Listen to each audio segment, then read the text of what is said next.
Chairman, just so we can get a great audio level on you, can we have you say and spell your name? Kevin Day, Kevinday. And you and I are just making eye contact. All right. Your tribe is so unique in the fact that you've had contiguous recognition. You were one of the few tribes not to be terminated. Mm-hmm. What does that mean for you, and how did that impact the way you approach your government? You know, it really comes from the tribe itself, how we're able to persevere over the years through the Tilly Hardwick era, through depleted funds the BIA has been able to, or not been able to give us, and where we are today. So, self-governance allows you to represent the needs of your people versus an outside entity mm-hmm. that is trying to manage something that they don't understand. Mm-hmm. Can we talk about the two different philosophies? We kind of look at self-governance is a right and opportunity also. We're able to utilize that to our advantage to best serve our people. I think is really what it's about with us. You have how many that sit on the council? We actually have 78 that sit on the council that are involved in our day-to-day operation and decision making. Which is a very large number. Mm-hmm. Why do you involve so many people in decisions? Well, that's a tough one, but we look at that as togetherness, family, and it saves a lot of headache. I mean, if I try to run the government with my own decision making, then sooner or later I'm going to have to answer to someone, and those 80 folks or 78 folks put me in this position to be able to do that, to represent them. I'm just their spokesman. What I speak is what they want. When you're sitting in front of a municipality, a county government, mm-hmm. or a state government, is there a story from an elder that you recall that gives you passion, gives you hope? You know what? Yeah, there is. When I first became involved in the council as vice chair, I went to a couple of the elders, and one of them has passed since, Sharon Hendricks, and Phyllis Montgomery, who's still alive, and I asked them, you know, what's expected of me? And they said, just lead us as a family, as long as you keep us all included. And I always keep that in the back of my mind when I'm speaking to other entities. And like I talked about before, is, you know, the tribe itself, we're not Republicans or Democrats. We're just a family, just trying to get by and do what's best for all of us. We've heard some stories from elders of prejudice against them. How do you deal with that in your heart? Well, you know, it hurts, but what I'm proud of, the fact is now, is our elders can go down to the local supermarket and be proud, and they're not ashamed. As were before, I know early on, a lot of our elders were ashamed to even go in the store. They'd have their younger kids go in and shop for them, and now they're proud, and not just because of gaming, just because of who they are, and people understand who they are, and they've been able to get that confidence, and they have it now, and they should be proud of who they are. We're in the heart of gold rush country, mm-hmm. which had such a negative impact mm-hmm. on all the tribes in this area. Mm-hmm. But for the Miwoks in particular, what did that mean to them? Well, it hurt because we had a lot of our ancestors, you know, saw that being the demise of them, and it still hurts. But it's easy to sit there and dwell and make excuses of why we can't succeed, and we're not going to do that. We're just going to succeed, and we've been given that opportunity through self-governance and sovereignty, and that's what we've been doing.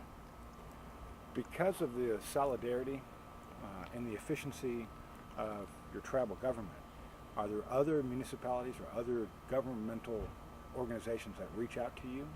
Almost every day. They ask for how we come up with our decisions, how do we run our government. I mean, it's kind of funny.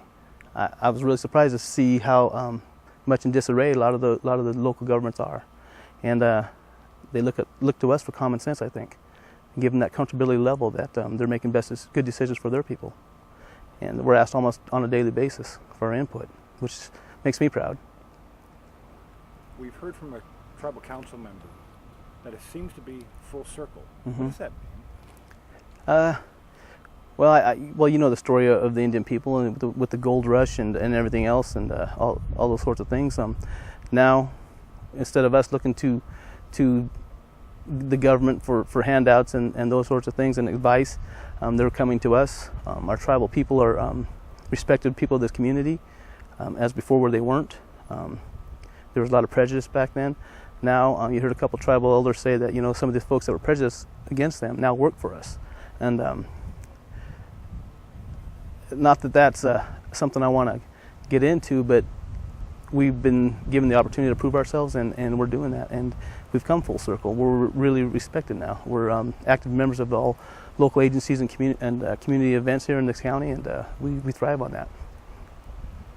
Before, during BIA management, the Forest Service Fire Protection, Mm-hmm. was that adequate for the reservation? No, not at all. I mean, like they said, there was a lot of jurisdictional problems there. We had a local volunteer fire department that come out here, and like I said, they're volunteers. By the time they got here, things would be, you know, fully engulfed, and there's not a whole lot we can have done about it. But since then, since what the tribe's been able to do, we've made that fire department a full-time staff that's paid now, and not only that, we've started our own for our fire protection agency here. So we've came a long way.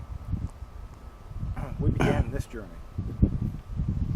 way up north, in Mm-hmm. Napa Valley. Mm-hmm. They are not a gaming tribe. But they've been able to start educational centers, Mm-hmm. language centers, and other businesses with seed money that was derived from the sharing program, casinos. Right. I'm sorry. Wayne's picking up Okay. a lot. If you want to reposition that. Okay. Let's see. Oh, he's on the outside. We'll be on the inside. Anything, Sean? It's a lot better. Is that Okay. better? Okay. A lot All better. right. Still rolling. Okay. There are many tribes in California Mhm. that benefit from gaming Mhm. revenues. How does that make you feel that you're able to help people throughout the entire state? Oh, I mean, I'm overwhelmed. You know, I can't believe that it's what it's done.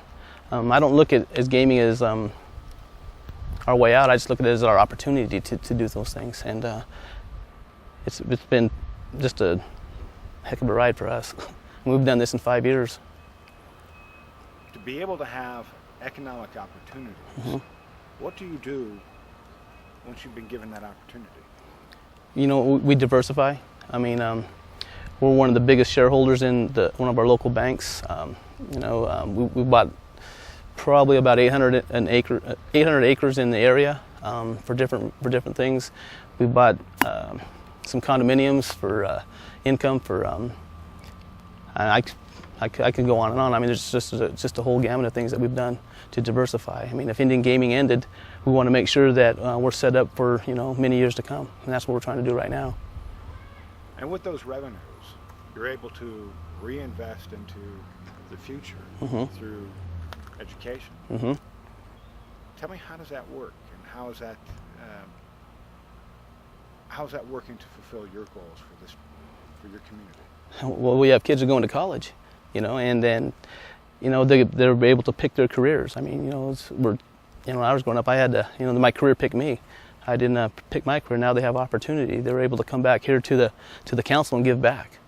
I'm an educated. I mean, I'm not an educated person. I'm just kind of common sense kind of guy, and they're coming back teaching me. You know, you're never too old to learn. We're seeing a rebirth of dance, of language. Is this a hopeful time? Oh yes, very. I mean, we're really excited. Our tribal council, as you can tell, is really excited. I mean, you'd come to our council meetings 7, 8 years ago. There'd just be little bickerings here and there, fights here and there. I've had to call council meetings because of yelling matches and fist fights and those sorts of things. Now, we all have a common goal, and they're all realizing that common goal. And it's the betterment of our tribe, of our elders, and our youth. And that's real important, just as most councils will tell you that. Are there programs in particular that you're proud of? You know what, the education program, I think, and also our health program. If you don't have your health, you know, they'll say if you don't have your health, you don't have anything. And we've been able to put on our own health clinic for our tribal people. The education, the Blue House sitting over there, it's outstanding. Guys can come in and get their GED if they're 50, 60 years old. We've had some of them, are some success cases that every turn you look around, you'll see them all over the place. So we heard today when elders were sharing, mm-hmm. even though it was a very rough history, Mm-hmm. there's still a smile on their yeah. face. How?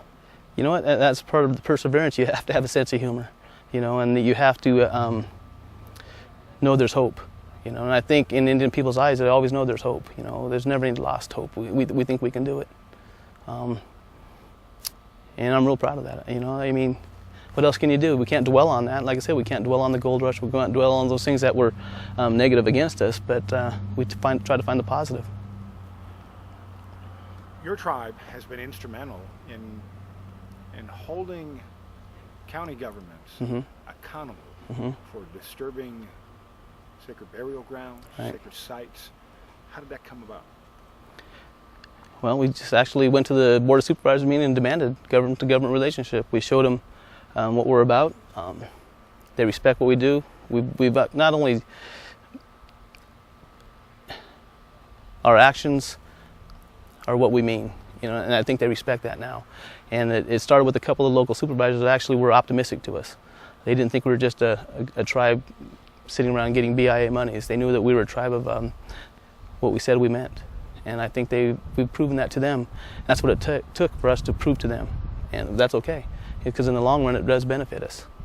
Now they don't do I don't think they do too much without conversing with us. So we're lucky that we have a government that will listen. You don't have to mention any names, but was there opposition when gaming was first proposed here? Oh yeah. I'll tell you honest, at the time there was 50 voting members just on the reservation. We had 50 voting members who wanted, it was proposed to us to whether we should do gaming or not. Myself and Les Lingo, who's my president of economic development here, we both voted no. We knew it would be a lot of hard work. We weren't sure it was going to go, and we knew we'd be doing a lot of work. But it paid off. The tribe kept pushing, so that was good. I learned. Obviously, and the story is getting out there somewhat, but the financial impact in your surrounding community, Mm-hmm. what would employment like be around this area without? Jeez, just for instance, a few years ago, you'd see a bunch of tribal members sitting around a truck about this time. They'd be sitting around drinking beer. Now you see them sitting around that truck and they're talking about the job that was done that day or what they're going to be doing tomorrow. You come to these council meetings, you come here to our gathering place here, and everybody has purpose. Before it's like, where are we going to go get some beer money or whatever, drug money or whatever. Now everybody's got a purpose, and I'm really proud of that. These younger guys, they've really stepped it up. When we watch the dancers and you see a child Mm-hmm. growing up in ways, Mm-hmm. how does that make you feel? Oh, that just warms my heart. They're taking their tradition serious. Before, when I was growing up, I danced a little bit, and I didn't think it was cool. Now these kids know it's their tradition. They're more educated. They're more in tune to what it means to them, what it means to their families. Do you feel through some of the efforts of economic development that parts of the state are starting to stabilize more when you think of pre-contact? How riotous it became, and now we're starting to stabilize a little bit? I think so, but every area is a little bit different. Our area, which is out here, is a little bit more than the LA area or so. But I think in our area, oh yeah, definitely the jobs we bring, where we spend our money every day at the local stores, where we bank at, all those sorts of things. Yeah, in our area, I can speak for. Yes, definitely. Is there anything else you would like to add share? Just tribal people need to be confident, be true to themselves, and things will happen. That's about it.